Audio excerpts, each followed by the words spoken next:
Mai departe, Capricorni, dragii mei Capricorni, uh,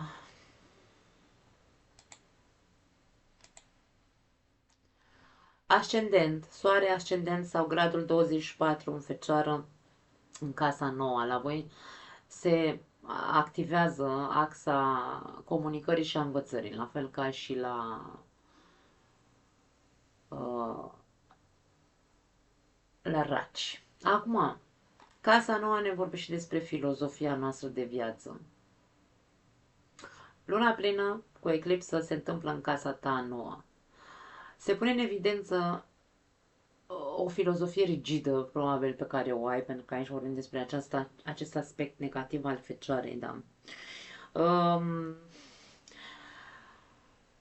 nu știu, uite, ai așa, hai să spunem, filozofia ta este că trebuie să fii mână de fier, trebuie să fii, tu trebuie să controlezi, sau trebuie să ai totul sub control. Că, nu știu, poate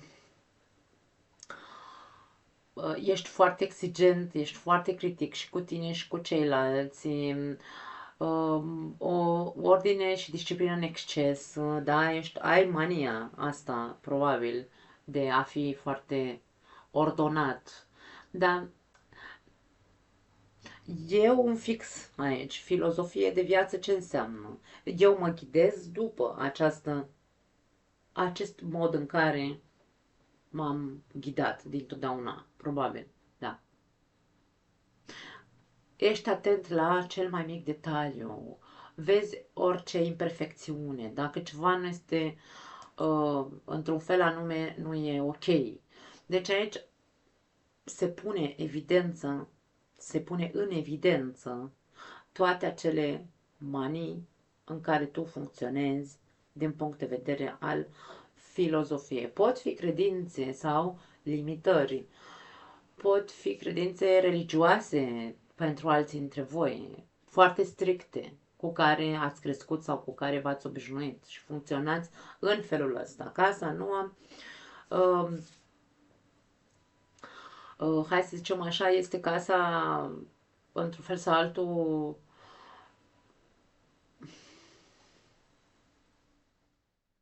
în, cu o energie deschisă, da?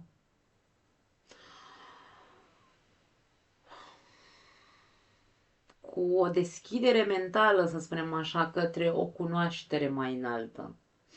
Alții dintre voi ați acumulat aici foarte multă cunoaștere, probabil. Cunoaștere din tot felul de locuri, din tot felul de culturi. De ce nu? Casa Noua înseamnă, ne vorbește despre culturi, despre filozofii din alte culturi. Însă, tot ceea ce voi ați acumulat, de exemplu, din punctul ăsta de vedere al spiritualității sau al filozofiilor din alte culturi, voi aveți o pregătire cumva, pentru că e casa studiilor înalte, nu neapărat că ați făcut o facultate, ce este vorba despre, nu știu, uite, ai fost autodidact, da? Capricornii sunt foarte autodidacți, nu au nevoie de facultăți neapărat, învață singuri. Ai un bagaj, însă acest bagaj de cunoaștere, pardon, um, hai să zicem așa că tu nu ești sigur niciodată că e suficient cât cunoști, ce cunoaștere ai. Nu este suficientă cunoașterea pe care o ai, da? Ai dubii foarte multe și poate că da, poate studia, unii dintre voi poate a studiat, poate dețineți un titlu, poate, nu știu, habar n-am, ați făcut 5 facultăți, nu are importanță, aveți studii, da? Însă, chiar și așa, aveți foarte mari frici să profesați, probabil, pentru că aici vorbim despre maestrie în casa nouă, da? În momentul în care vorbim despre maestrie sau a fi coach sau a ghida pe ceilalți, vorbim despre faptul că poți să o faci pentru că deții foarte multă cunoaștere. Însă, ce te împiedică cel mai mult, ce îți provoacă dubii cel mai mult, este această manie de exigență, poate ești foarte perfecționist și stai și te autosabotezi într-un fel sau altul singur și tu nu ești conștient de lucrul ăsta. Da. Crezi că nu este suficient de util ceea ce tu deții, acea cunoaștere pe care tu o deții, crezi că nu este suficient de utilă, de bine ordonată, de care să, dacă transmiți, da, acea cunoaștere pe care tu o ai celorlalți, e ca și cum nu o să îi ajute pe oameni dacă eu le spun asta. Aici e momentul să începi să-ți schimbi, da, se va pune în evidență foarte tare pentru voi, pentru cei care vorbim despre acest aspect.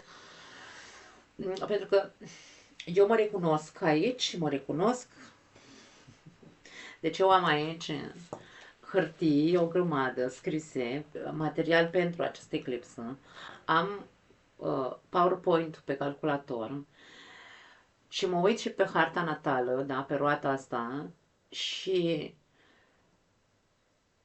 nici măcar nu citesc mot-a-mot ce am nici pe hârtii și nici pe calculator. Și e un fel de, un soi de teamă în care informațiile pe care vi le dau să nu vă fie de folos.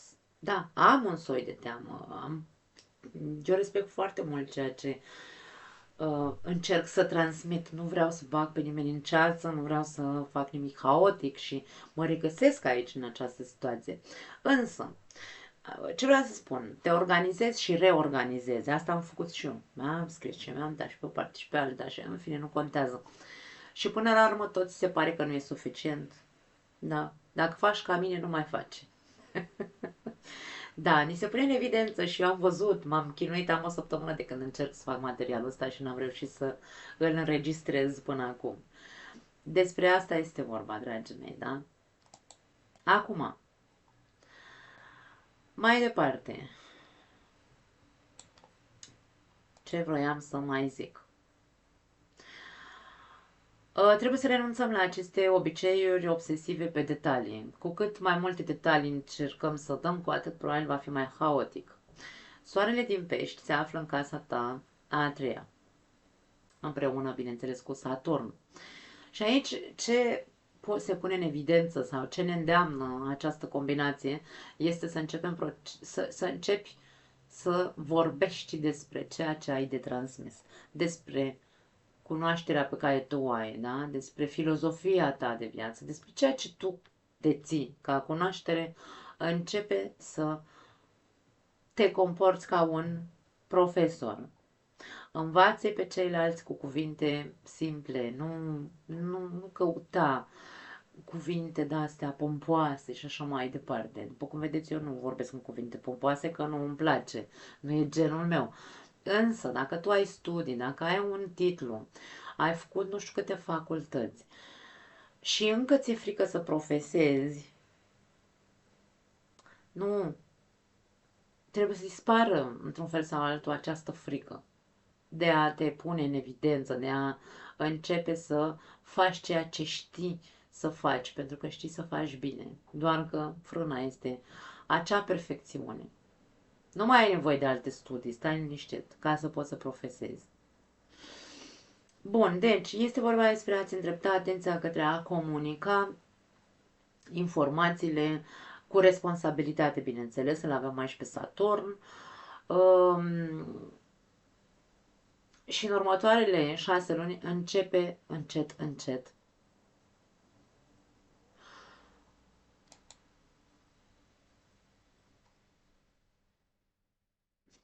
am venit să spun să te lași într-un fel sau altul văzut. Poate ți-e frică de critică, poate fi și asta, da? Pentru că Fecioara are cuvântul critică în bagaj și poate fi aici o tensiune de genul ăsta. Mi-e frică să deschid gura și să spun lumii, nu știu, uite, de exemplu ca mine, să-ți deschizi un canal de YouTube și să vorbești lumii despre ce știi tu, că tu ai aici cunoaștere, o anume cunoaștere, da? Ți-e frică de critici. Stai liniștit că dacă e să te critici, oricum te critică și dacă faci bine și dacă faci rău. Important e să faci. Începe să faci. Mai departe, ce mai am scris pe aici? Mai e o chestie, pentru alții dintre voi poate fi vorba nu neapărat doar despre uh, o cunoaștere, ci poate fi vorba despre am filozofia de viață în capul meu, da, aici, în casa nouă, am mania de a crede doar, bine, nu știu dacă e o manie, mă rog, e așa ești tu. Dacă nu văd, nu cred. Dacă nu e științific probat, nu accept. Și aici Soarele cu Saturn vor să-ți atragă atenția că există, bineînțeles, și lume materială științifică, palpabilă și așa mai departe, probată științific, însă există și o altă lume spirituală care nu are explicație în cuvinte, către care ar trebui să te deschizi, da? Deci și pentru alții dintre voi poate fi și asta. Um, Așadar, mintea analitică și critică, nu te mai lăsa condus doar, nu să nu mai fie doar asta filozofia ta de viață. Da? Alții dintre voi puteți să treceți printr-o criză filozofică, atenție, sau criză spirituală, poate fi și asta. O criză de sens, ca și când nu mă mai regăsesc, nu mai înțeleg nimic, nu știu, nu mai are sens nimic. Viața nu mai are sens, lumea nu mai are sens, informațiile care vin nu mai au sens. Da, e o criză filozofică sau de filozofie, o criză spirituală sau o criză de sens, sensul vieții. Nu mai are sens viața. Cam așa, ceva. Acum, dacă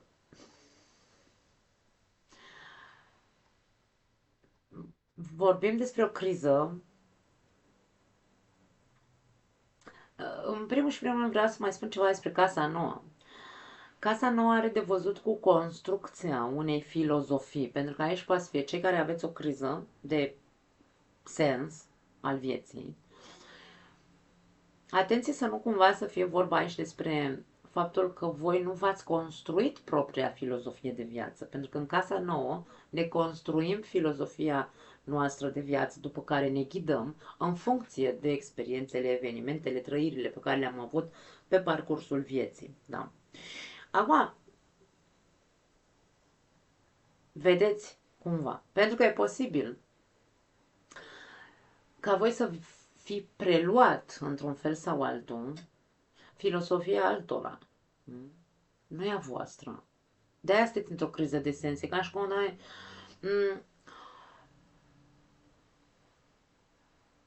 Soarele și Saturn în pești ar putea să vă invite și să observați dacă nu cumva poate nu selectați informațiile care vin către voi. Pentru că aici îi avem în casa, avem aceste planete în casa 3. În casa 3 este casa comunicării. Aici foarte multă comunicare, abundență, da? Deci ca și cum informații vin către tine foarte multe din toate sursele. Dar ce se întâmplă cu aceste informații? Nu sunt triate, nu sunt uh, selectate și te îmbuibi cu tot felul de informații care sunt confuze, foarte multe dintre ele ar putea să fie, da? Sunt poate multe minciuni, pentru că aici vorba despre, ok, avem o minte în cap ca să selectăm. Eu, dacă îl ascult pe ăla care zice, nu, dau un exemplu tâmpină, nu vă vaccinați pentru că, nu știu, cum era cu COVID-ul, da? Nu vă vaccinați pentru că vă bagă chipuri. Eu mă duc și cred, Doamne, eu n-am un criteriu de selecție în care zic, bă, ăla e un tâmpit, lasă-l, Doamne, iartă-mă, îmi pace. Deci aici vorbim despre, ok, toate informațiile care vin către tine din diferite surse, poate aici este marea problemă, a aceste crize filozofice prin care treci. Pentru că ajungi să crezi sau să creezi o confuzie, pentru că tot ceea ce vine către tine, tu bagi și bagi și bagi și nu te ajută cu nimic. Energia peștilor în casa 3 poate aduce foarte multă confuzie, da? Și iluzie și, nu știu, crezi tot ce auzi. Poate fi o mare problemă pentru unii dintre voi. Și aici nu e vorba despre îndreaptă-te către a crede tot ce auzi. Nu, nu, nu, nu, nu, nu. Aici e vorba despre, vezi că e bine să asculți pe cei din jurul tău, dar tu ai responsabilitatea celor informații care vin către tine, da?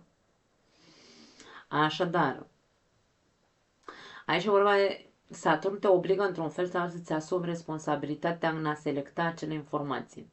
Punct. Următoarele 6 luni de zile, asta e treaba ta.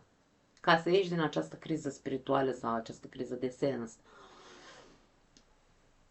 Unii dintre voi poate este deja, e posibil deja să fiți pe acest drum spiritual, da? Pentru că aici vorbim despre nodul nord, care ne arată că e cel mai bine pentru voi să vă îndreptați, mă rog, pentru toți, pentru fiecare dintre noi este mai bine să ne îndreptăm către o latură spirituală a vieții.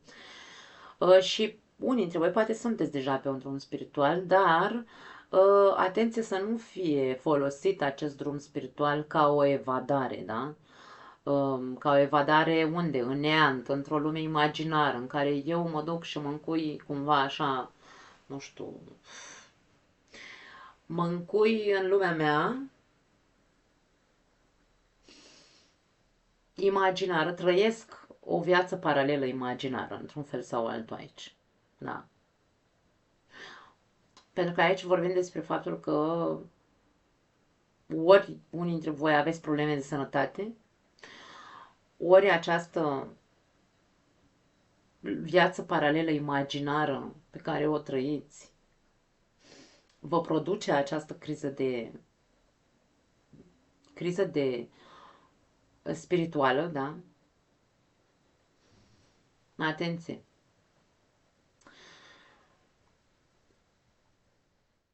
De ce, de ce spun că unii dintre voi poate sunteți pe acest drum spiritual, dar îl folosiți ca pe o evadare care are consecințe asupra sănătății voastre? Pentru că nu vă asumați, într-un fel sau altul, să zicem așa,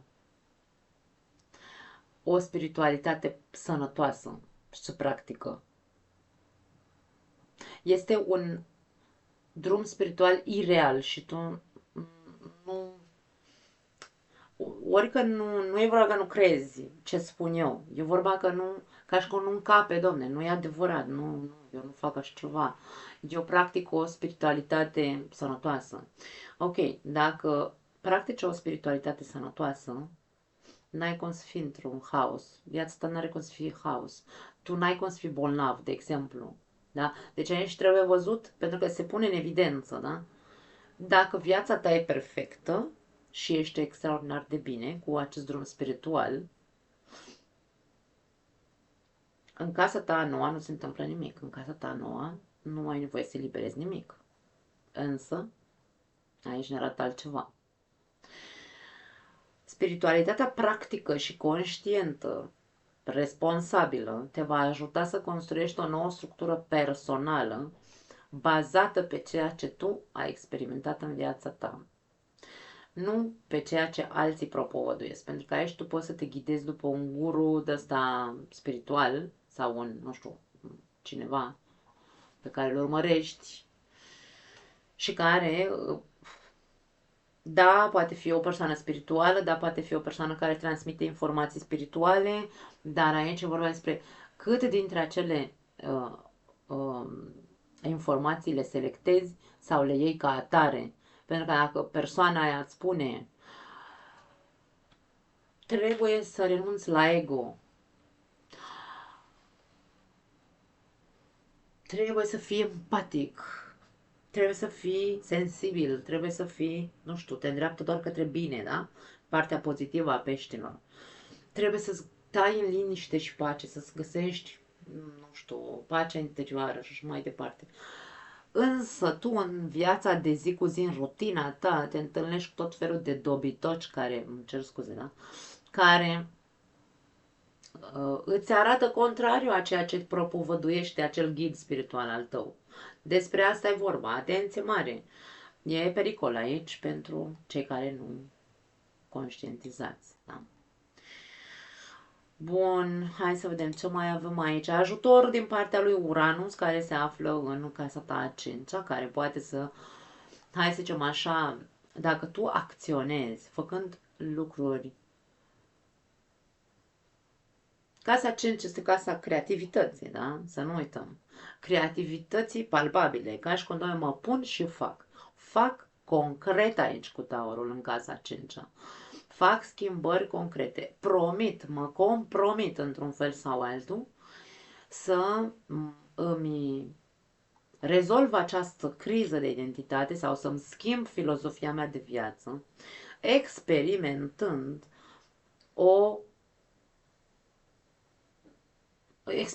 diferit, să zicem așa, da?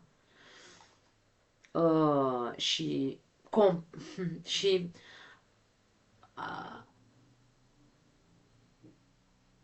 responsabilizându-mă de a selecta acele informații care vin către mine, da? Deci aici vorbim despre compromis. Promit să fac lucrurile în alt fel de acum înainte. Cam asta este.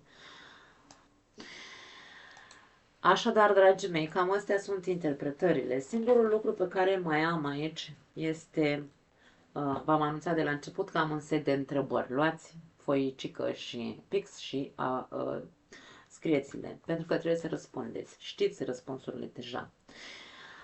7 întrebări avem. Prima întrebare este: ce obiceiuri nesănătoase trebuie să elimini din viața ta, da? Din viața mea, și nu vreau sau nu pot în momentul de față, mă costă foarte mult să elimin acel obicei prost. Cum pot să am un stil de viață mai sănătos și ce ar trebui să fac pentru a reuși? Ce rutină, da? Întrebarea 3. Ce rutină nu îmi mai este de folos în această nouă etapă a vieții mele? Pentru că trebuie să renunțăm la anumite rutine, să nu uităm, da? Hai să vedem. Ajunge atâta hărți natale, mă mai vedeți și pe mine. Ce trebuie să vindec în viața mea? Sănătatea fizică, mentală, emoțională, toate trei. Relația cu mine însumi, gânduri obsesive, relația cu familia, relația cu partenerul de viață. Ce voi face eu pentru a vindeca? Cum trec eu la acțiune? Sau ce acțiuni fac, într-un fel sau altul? Pentru că nu este suficient să-mi doresc să fac ceva dacă nu trec la acțiune, după cum am spus în acea configurație care este fluidă, cu Uranus în Taur, da? Nu e suficient să stau degeaba și să știu că vreau să fac, trebuie să fac. E nevoie de efort și e nevoie de compromis. Întrebarea 5. Ce structuri rigide din mine trebuie să eliberez pentru că mă limitează, nu mă lasă să trec la un alt nivel, nu mă lasă să cresc, să evoluez? Ce compromis îmi asum de acum înainte pentru a avea o viață de calitate? Responsabilitatea, Saturn, da? Întrebarea 7. Ce fantezii sau vise ireale am în capul meu și eu nu conștientizez că sunt doar vise, doar fantezii? Ce poveste a construit mintea mea și nu este adevărată? Ce neg în realitatea mea? Ce spun că nu este adevărată în realitatea mea? Ce nu vreau să văd? Ce prefer să nu aud în jurul meu? Ce nu vreau să recunosc că nu e adevărat? După cum am zis, acea cauză și efect. Dacă în viața ta se întâmplă în momentul de față niște lucruri, sunt actele fiecăruia dintre noi, au consecințe, după cum am spus. Așadar, dragii mei, nu mai am altceva. Wow, am făcut aici o grămadă de ore, am vorbit. Vă doresc eclipsă ușoară și plăcută și spor la muncă, pentru că ne ajută să fim din ce în ce mai buni. Vă pup! Ne vedem data viitoare și aștept comentariile voastre sau dubiile dacă le aveți. Sau